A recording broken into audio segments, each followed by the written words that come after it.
I think it goes without saying we live in a very polarized culture right now in a lot of ways. As we're going through the sermon series in Nehemiah, we're coming across a chapter that's actually a model of unity between people who are very different from one another. And picking up on that theme, recently I've come across a framework for how to take steps to build relationships and connections with people who are different than we are. And I think it might be helpful to talk about them. Let's do it.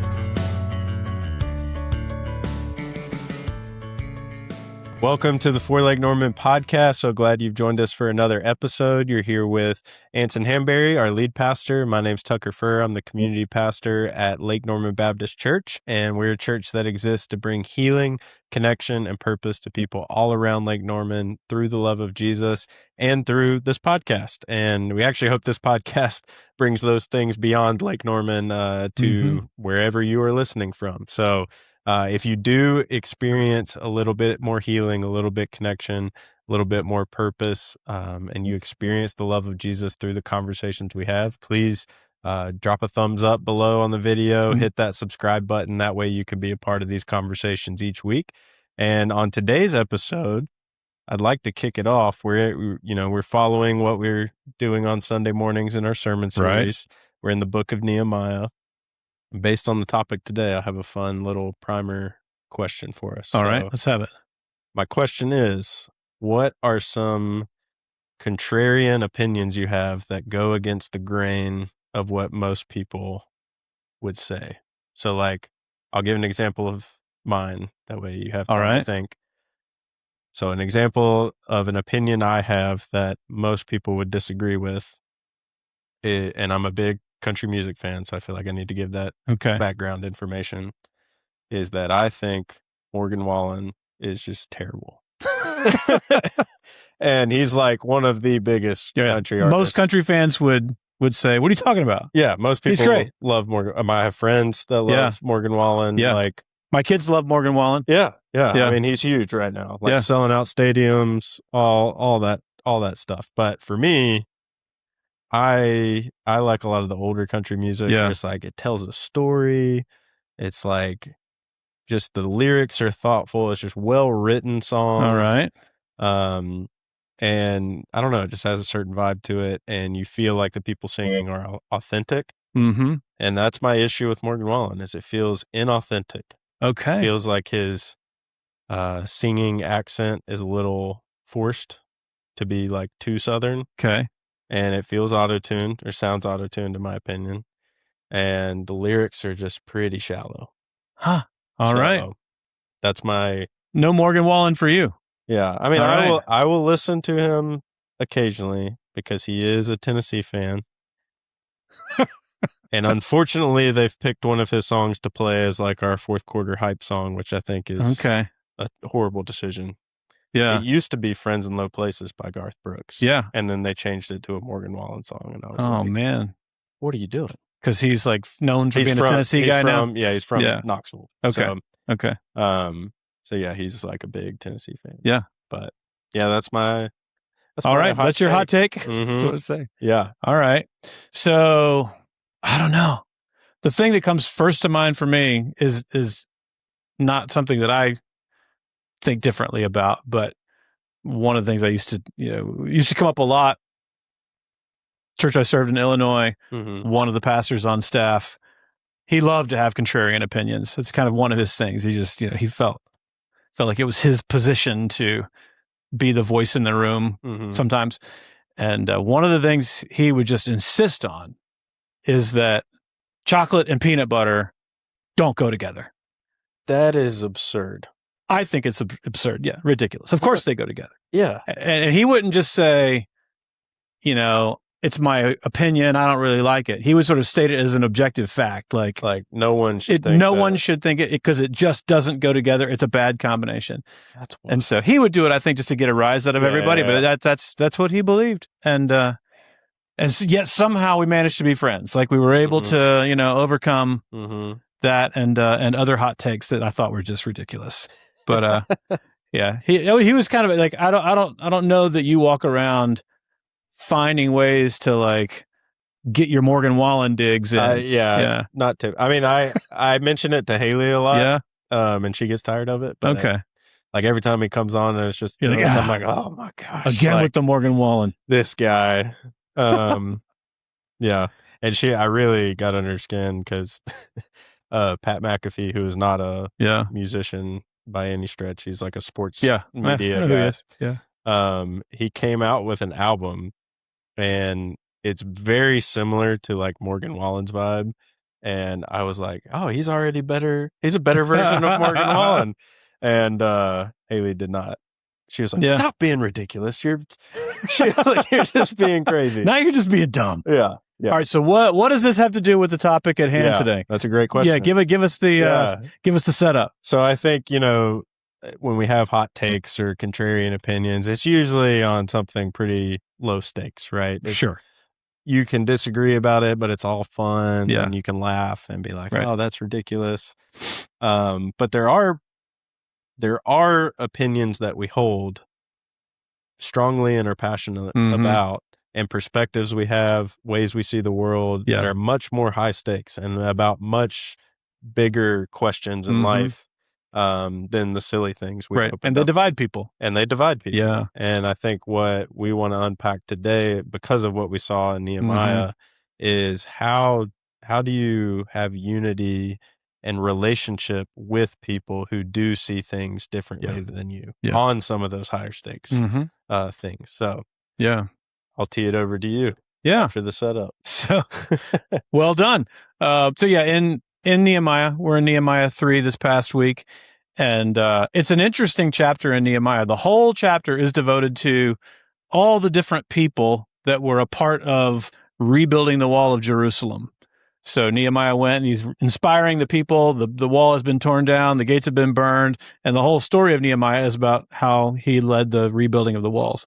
And all of chapter 3 just names person after person after person, or groups of people or families of people who participated in the rebuilding and where they rebuilt. So it would be, Amalek, son of Omri, rebuilt the section near the valley gate. And then, Bildad, son of Bobo, rebuilt the section next to it by the other, so just over and over and over again. And you go, all right, what's the purpose of this chapter?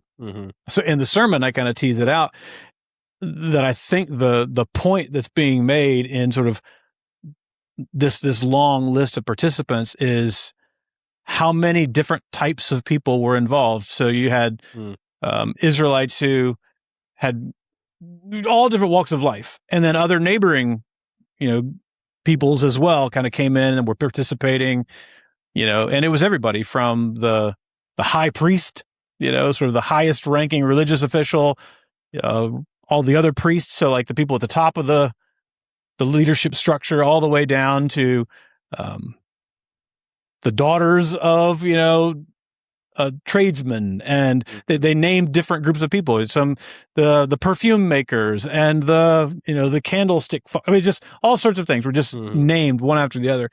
And what you see is a picture of unity of people from all different walks of life, and then even non-Jews from other areas kind of jumping in and chipping in and being a part of this work together. And so we talk about that in the context of the sermon. But one sort of modern expression of that's been really cool just this past year, I got invited back in May to be a part of a retreat expressly for the purpose of building relationships between white pastors of predominantly white churches and black pastors of predominantly black churches. Mm-hmm. And so there were two pastors in our area, one black, one white, who have been kind of trying to develop this idea for a number of years. And it just kind of came to fruition this year, and partnered with an organization that comes in and just leads these retreats simply for the purpose of building relationships where ones don't exist. And not that there's hostility, but there's just different. And we're not running in the same circles. And so we came together back in May for a 2-day retreat, and it was really a cool time. And it facilitated questions and discussions around just how do you see the world? Mm-hmm. How do we see the world? Yeah. How do you think I see the world? Mm-hmm. How do you want, mm-hmm. I want you to see us as a group and whatnot. And so just different things to kind of facilitate those conversations. And one of the principles kind of at the foundation of it was relationships are the currency of the kingdom.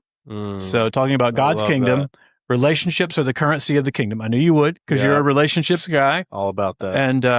And specifically in this context, it was intentionally getting outside of your own tribe mm-hmm. and building relationships, building bridges of relationships with others. So the name of the group is called Bridge Walkers. So we're going to walk mm-hmm. the bridge of mm-hmm. building these relationships for the purpose of kingdom unity, for the purpose of working together, understanding one another, and just fostering the kind of unity in our day in a very polarized moment.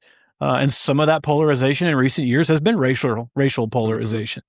Mm-hmm. And so it's really cool. So we got invited into this pathway, and it involves 4 commitments. And I'll kind of walk through those 4 commitments that they walked us through, mm-hmm. because I think what it does is it gives a framework not only for interracial relationships, but probably any kind of a relationship with someone who doesn't see the world the same way that you do necessarily. Mm-hmm. Even when you share the same faith, your perspectives and your experiences can be very, very different. Mm-hmm. And so the first commitment really was reflected in the retreat that we took was in the church world. So this is specifically applied to the church world, but again, I think this could expand out.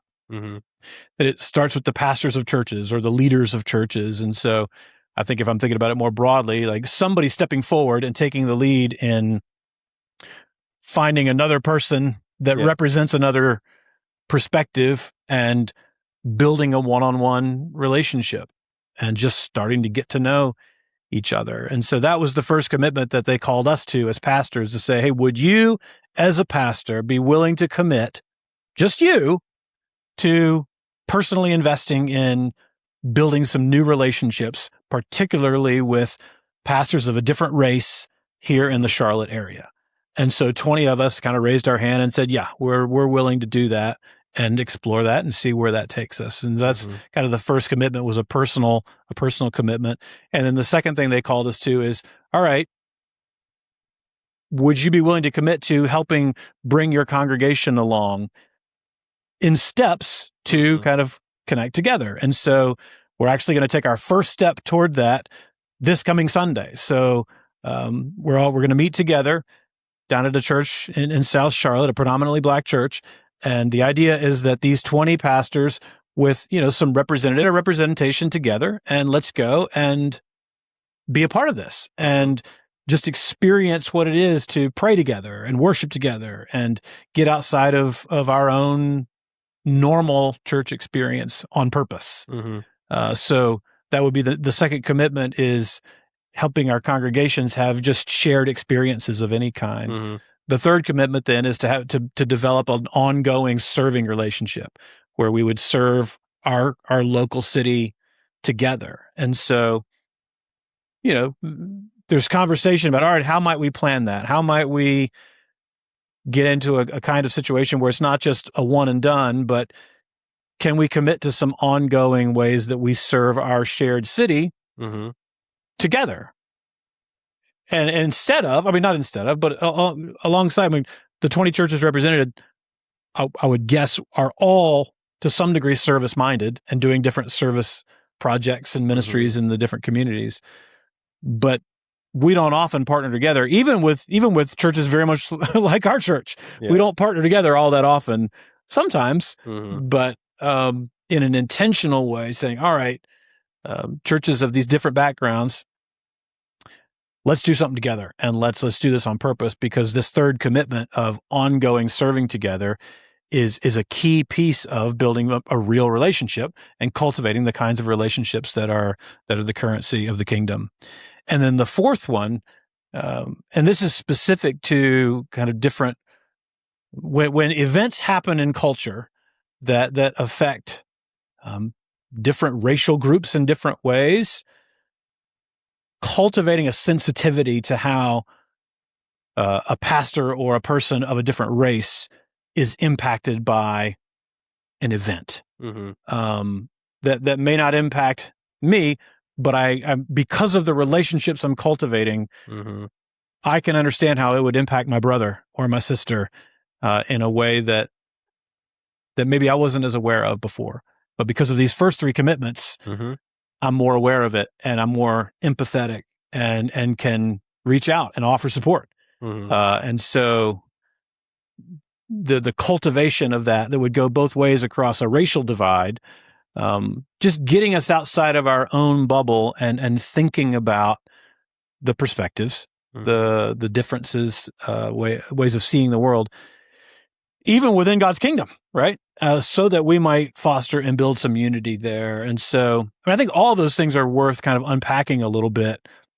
A personal commitment, a church commitment to shared experience, a church commitment to ongoing serving shoulder to shoulder, and then a commitment to stand up for one another, and to, in some ways, maybe even take a risk of how that might be perceived by people in our own tribe. Mm-hmm. So yeah, I mean, it's been a really eye-opening experience for me already, just in that first layer of my own participation in it, and yeah, I'm eager to see what happens as we take some steps together, even baby steps, to build some of these relationships. Yeah, I think it's so important. I remember when I was at Liberty, there was a guy, we did they would do these serve days, and I got assigned to go to this neighborhood, and we would kind of knock on some of the surrounding housing, what do you call it, complexes, and invite the kids out to come play like basketball and other games we had out there, just to like give them a fun day and get to know them and talk to them. And they would show up there regularly, so it was an ongoing thing. Yeah. And I got assigned to there, and you had to ride over with somebody, and there was this guy named Marcellus who I ended up riding over in his car, and he was older, honestly, because he was an ex-veteran. He is a veteran, sorry, not ex-veteran. So he started school at Liberty a little late, and we were riding over, and he's he's from New Orleans, or not New Orleans, but Louisiana. Big LSU fan, big Saints fan. So we started talking football and kind of hit it off, and we developed a relationship from there, and all the George Floyd stuff happened and all that. I knew I could call him and talk about it, and he would shoot me straight and be like, yeah, this is how a lot of people I know are processing it. Here's how I'm processing it. Because he'd always been a guy that was 100% vulnerable, super willing to talk about his failures and mistakes, even currently. So I knew he would be open and honest, and it was incredibly helpful for me just to get out of my bubble in Mount Pleasant, which is not that diverse. And to be able to pick up the phone and call him and just hear, a different perspective. It was really eye-opening for me. So I do think it is incredibly important to seek that out. And for me, it just we just happened to serve together. And that's how the relationship started. Yeah. I had a very similar experience during that same time. We had a staff person that I was working with. I was in Illinois at the time, and, black guy, and same exact thing, was willing to say, actually, this is how I'm processing it, and very different. And I admired his courage, because he was serving in a predominantly white church alongside me and a bunch of other staff members. He wasn't the only non-white staff member, but there, clearly a majority of white staff at that church. And he had the courage to share with a bunch of us honest, reaction that he had personally. And it's eye opening. I mean, we don't know what we don't know. We need someone to have the courage and vulnerability to be honest with us about their perspective. Yeah. And I do think the church is supposed to be on the front lines of this type of thing. You look at the early church and Paul's letters. I mean, unity is something that is stressed constantly by Paul, specifically because you had Jews and Gentiles now being in community with one another. And that was, you could replace that with any sort of polarization we have now. And that's like, think about how hostile this is today. That, if not more so, is what they were dealing with then, but they were still living in relationship with one another and in community. And it came with a lot of challenges and difficulties. And that's part of why Paul's writing these letters. But he told them, like, you need to work for unity because part of what Christ has done in his death is he's broken down the dividing wall of hostility, and you both have the common thread of faith in Christ, and you can work towards relationship solely on the basis of that, not on the basis of ethnic lines, gender lines, status lines, but your unity is based solely on your faith in Christ. And so I do think the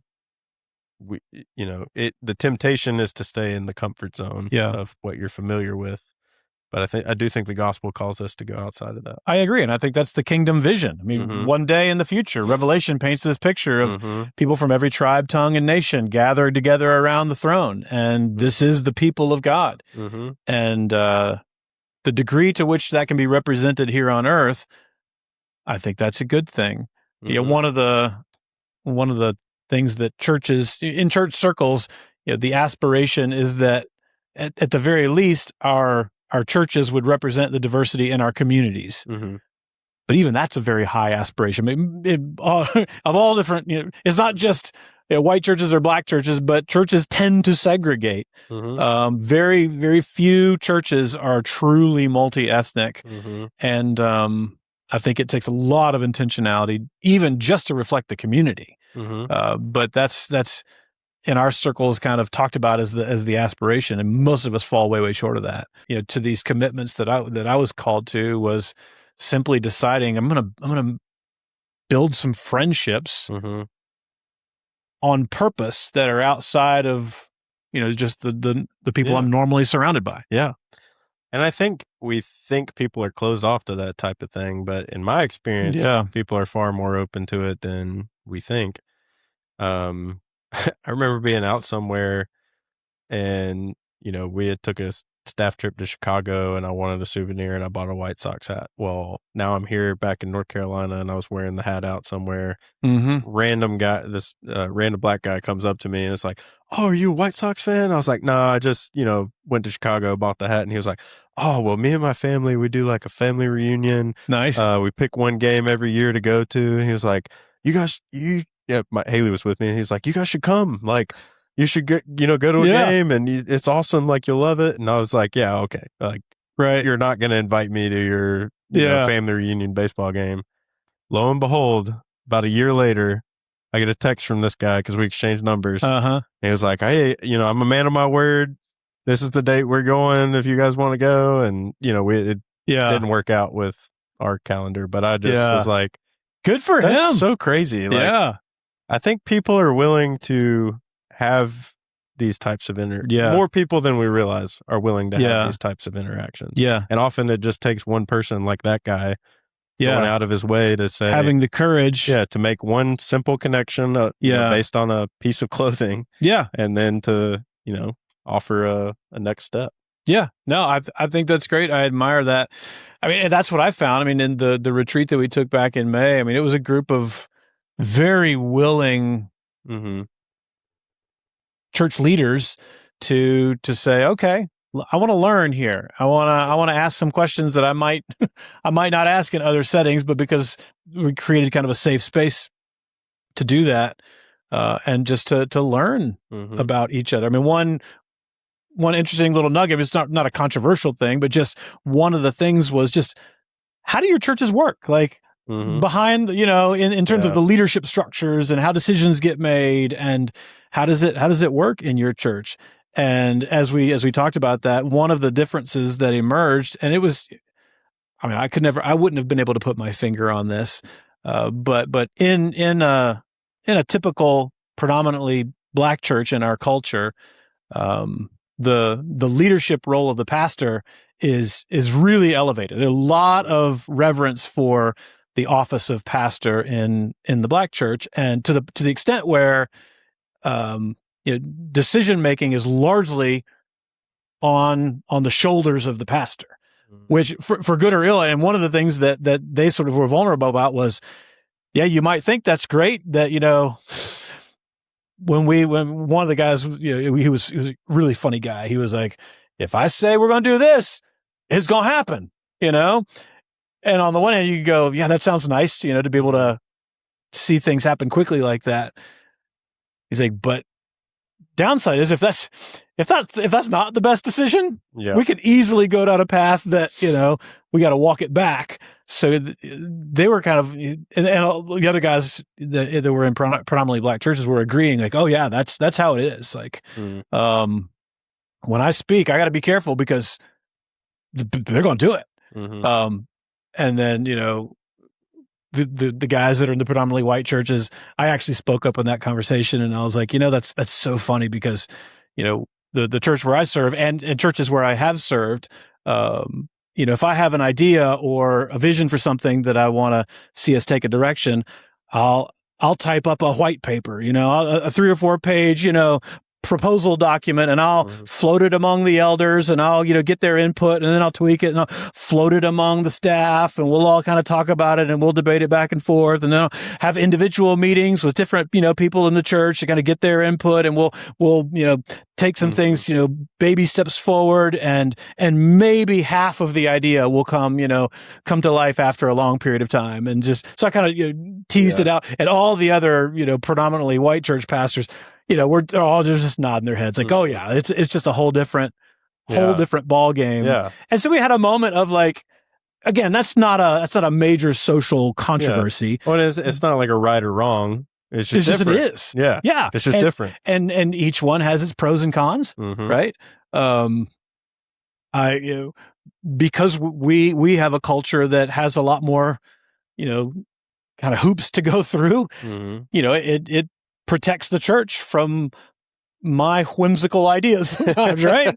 And then it also protects, me from myself, or our elders, or ideas that you have, or other leaders, we kind of have this mutual, but also it can bog things down, and we can get stuck in trying to please, hard to make a decision and do anything because you're never going to please everybody. And so we kind of get stuck in peanut butter trying to make some changes but it was a refreshing moment to just be able to say some of that stuff out loud. Yeah. And even to have the freedom to say, mostly this is the way it works in white churches. Mostly this is the way it works in Black churches.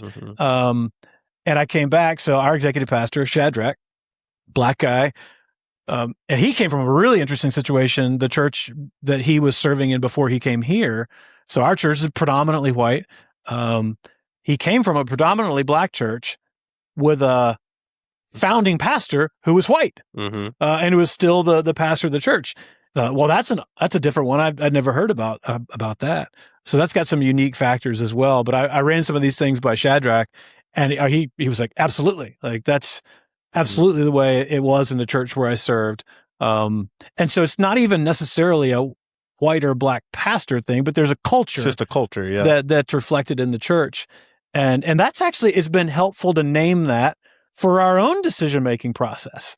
Because when Shadrach came here a couple of years ago, one of his frustrations was how slow things can move, how many hoops we got to jump through, because we would talk about an idea or a decision, and his default mode was like, well, we'll just say it. This is what we're going to do, and everybody's going to agree, and we'll move forward. And early on, I was like, whoa. I mean, it's not it's not quite that easy. Like, Yeah. But he's helped me to have a little bit more boldness and go, actually, you know what? Some things not everything needs to go through 14 hoops. Like some things can just move forward. And it's helped him to go, all right, there are ways to help bring people along with things that we want to see happen. But when we start to have those conversations, we can actually make some progress, and we can both learn and grow in how we lead and how we serve and how we understand the impact on the people around us. But it takes the safety of a relationship to get there. Relationships are the currency of the kingdom. Yeah. Yeah.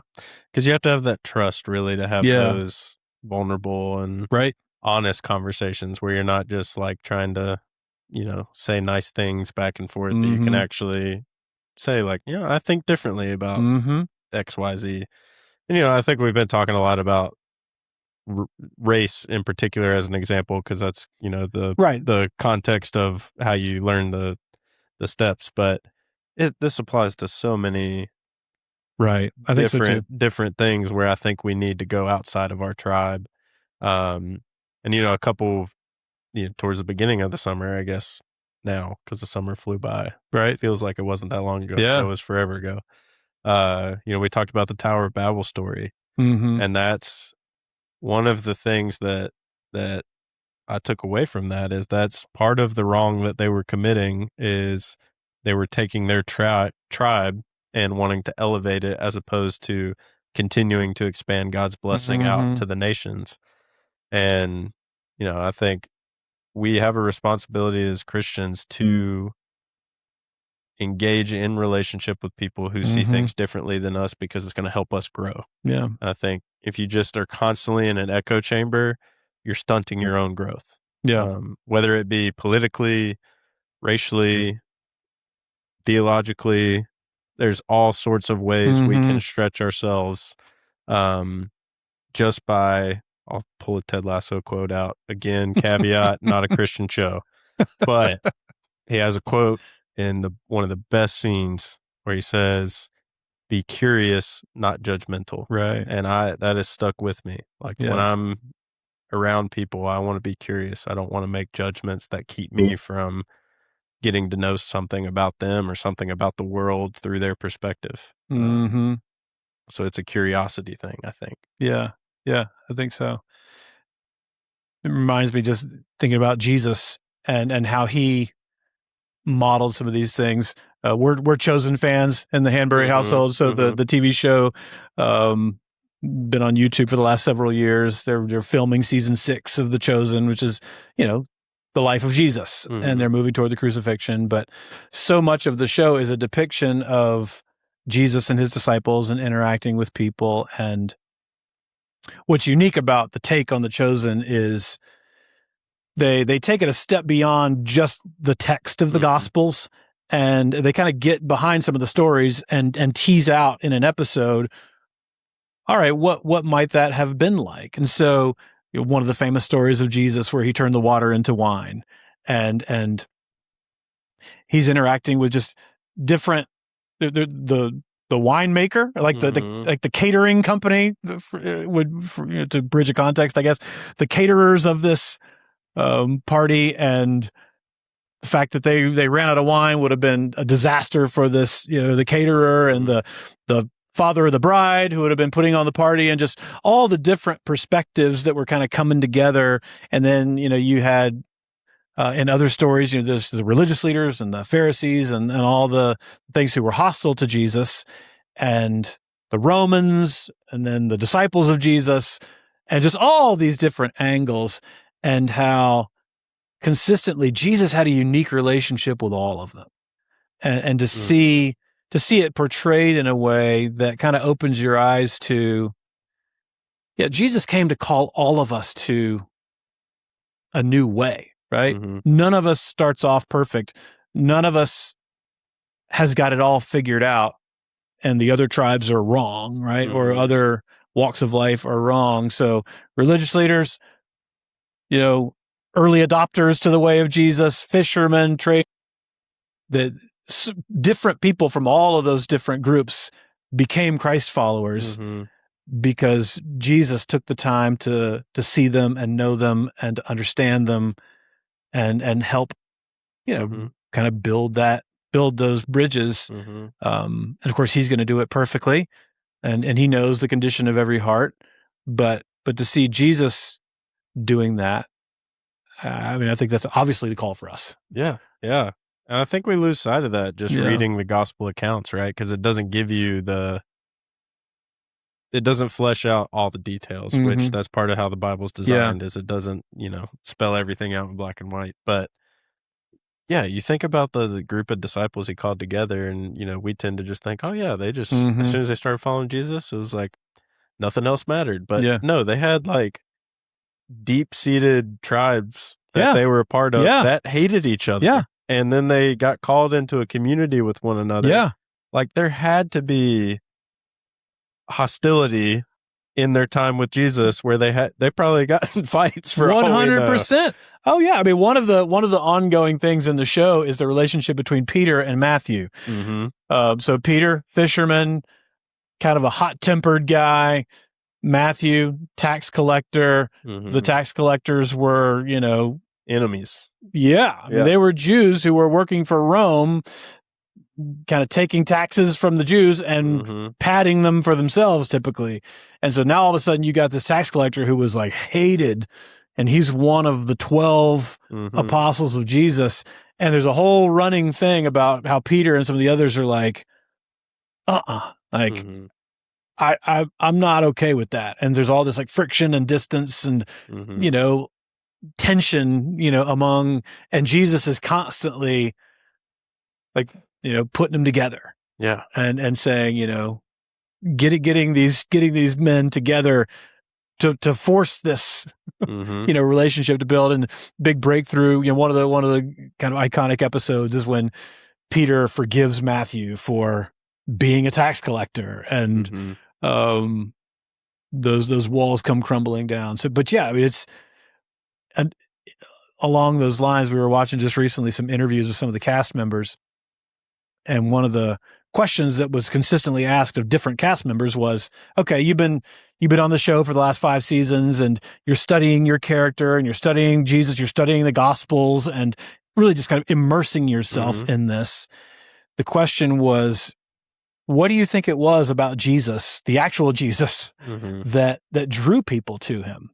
And so it's an interesting perspective. These actors and actresses who their whole life is absorbed with trying to immerse themselves in what it would have been like, and they consistently will say it's his acceptance, it's his love, where anybody can come to him and find grace.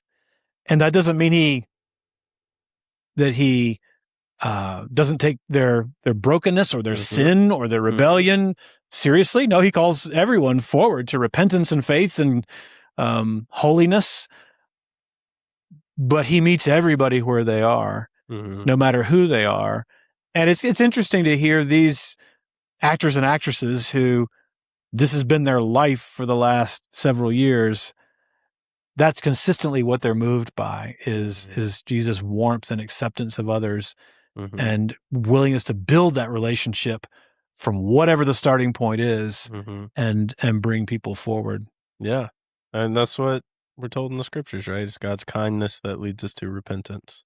Yeah. And I think, people sometimes are like, well, if you talk too much, you got to balance it out. You got to talk about, God's judgment and all the other things. And I agree. Like we do have to hold both. It's real. But Jesus, so I've been reading a lot about, in like therapy and psychological circles, it's called attachment theory. Yeah. It's talked about a lot right now. And the premise of it is that the closest relationships you have deeply unhealthy attachment styles, and the healthy attachment style is called secure attachment. And there's one author who says that secure attachment is built by an appropriate level of both comfort and challenge. And I think in Jesus, you have a perfect picture of what that looks like. He was both comforting in his acceptance and love and welcoming anybody in, way that helped them grow into the people he wanted them to become. Yeah. And, you could see that in a parent figure Yeah. or a mentor figure or anything like that. But I do think Jesus is like the ultimate example of a perfect balance Yeah. of both comfort and Yeah. challenge. Yeah. And he took their need and their sin, our sin, seriously enough that he died. I Mm-hmm. mean, he gave his life as a sacrifice. So it's not that he minimized Mm-hmm. the sinful brokenness of people. Yeah, he doesn't just overlook it. No, Mhm. no. He gave his own life for it. So with Jesus as our example, with sort of this kingdom calling as a vision for overcoming some of these barriers, be they, Mhm. racial or economic or Mhm. theological to some degree, Yeah. or our tastes in country music, Or that. Yep. we're called forward, right, Yeah. to build these bridges. And I think the Nehemiah picture is a window into that we're given in the Old Testament. That's maybe surprising. A whole chapter of the story, Yeah. just painting a picture of unity in diversity Mm-hmm. for God's kingdom. And working towards a common goal. Yeah, And that's what we're called to. Yeah. And so, yeah, I do think, now's as good a time as ever for the church to kind of refocus in on yeah, how to have that unity Yeah.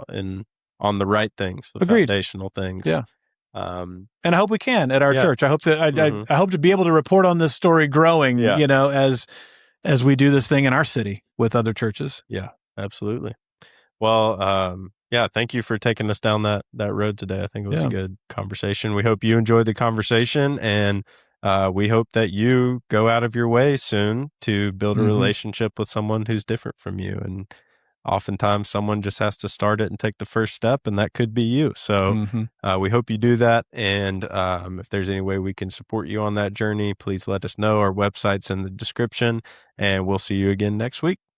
Hey everyone, thanks for listening to the end of the episode. If you're enjoying these conversations each week, do us a favor. Hit that subscribe button right here on YouTube or the follow button wherever you listen to podcasts. It's quick, it's free, it's easy, and it makes a huge difference in helping our podcast reach more people in the Lake Norman community. Thank you for supporting the For Lake Norman podcast, and we hope you have a great week.